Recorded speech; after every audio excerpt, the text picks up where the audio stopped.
Good afternoon, everyone. This is Charles Justin Libang, and this is my video presentation for culinary nutrition prelims examination. So, my topic is about underweight. So, ano nga ba yung underweight?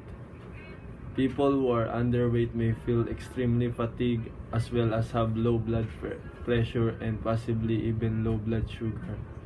They also may feel dizzy, nauseous, and cold. They can even have trouble sleeping and experience muscle cramps due to lack of vitamins and minerals involved in muscle contraction and relaxation, such as magnesium and potassium. So, sabi po dito yung mga people na underweight, sila yung parang mabilis mapagod, yung mahina yung katawan kasi kulang sila sa mga vitamins and minerals. So, what does underweight person needs to eat? Eat plenty of high carb and high fat foods if weight gain is a priority for you. It is best to eat plenty of protein, fat, and carbs at each meal. You may want to avoid eating plans such as intermittent fasting. So, ito po yung mga examples ng high carb and high protein foods. First is yung eggs, chicken breast, tas yung rice. Yung rice po yung mataas siya sa carbs. Tas yung eggs and chicken breast, sila naman yung mataas yung protein. So, what should be avoided if you are underweight? A person should avoid foods that are high in sugar and salt. Doctors may also prescribe anti-nausea medications or appetite stimulants to help a person who is underweight gain weight whenever possible.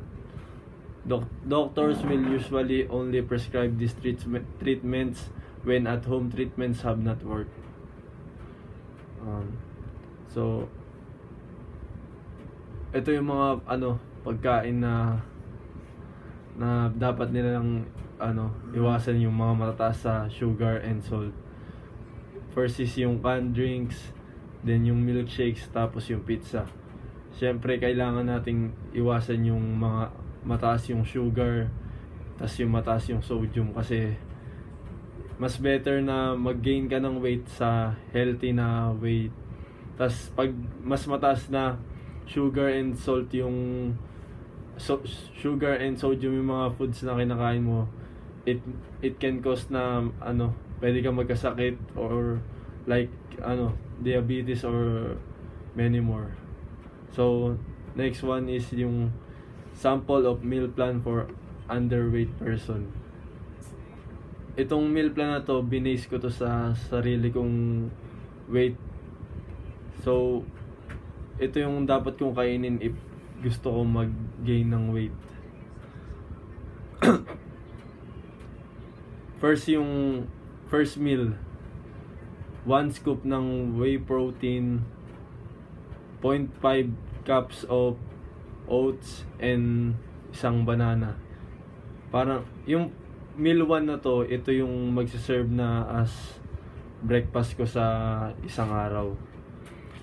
So yung meal 2 naman, ito yung shredded cheese, 2 large tortilla, 2 eggs, and 8 egg whites.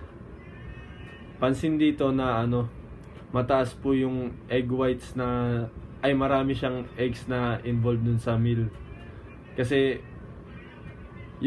yung eggs is example siya ng mataas na source ng protein, kaya dinamihan natin yung eggs dito, kaya good siya pang gain ng weight. Next meal naman is yung meal 3, which is yung pre-workout meal. Nilagyan ko siya ng parang pre-workout meal kasi base nga dito, parang kinuha ko siya sa sarili ko, and as an athlete kailangan natin mag-workout, kaya may hinaluan ko rin siya ng pre-workout meal. First is yung canned tuna. Next is yung 4 sliced na potato bread and 1 cup of blueberries. Yung sa blueberries, if wala akong blueberries, ang ginagawa ko na lang is kahit anong fruits. Yun lang. Tapos yung meal 4 naman po is yung post-workout. Ito po yung kinakain ko yung after mag-workout. Ito yung grilled chicken and white rice. Yung grilled chicken po is high din yung protein niya. Kaya after workout, magandang kainin yung grilled chicken kasi mataas yung protein which is nakakatulong na ma-repair yung muscles natin na damage during workout. Next meal naman is yung meal 5 which is yung dinner. Ito yung kinakain ko pagka bago matulog or yung gabi na. 4 slices of Ezekiel bread. Ito yung Ezekiel bread po yung parang siyang almond bread.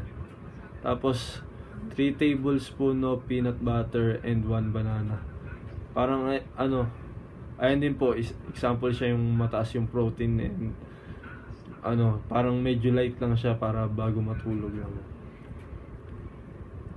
Tas ito na yung time ng yung sa pagkain natin. Ito nga po nakalagay dito sa meal 1, breakfast. Nilagay ko rin dito yung breakdown ng macros niya.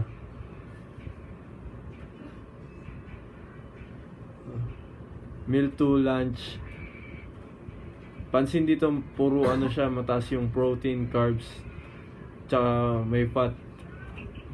Meal 3, yung pre-workout natin, tsaka yung meal 4 post-workout, and meal 5, yung dinner.